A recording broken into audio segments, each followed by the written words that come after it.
จาดาดาดาจาดาจา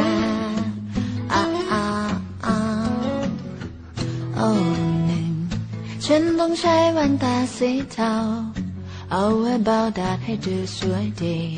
สองต้องใช้สียืดสีสดตกน้ำมันดูชัดดีสามก็ยามสะพายสีเก่าใส่ของทุกอย่างที่มีว้าววันนี้ฉันจะไปทะเล yeah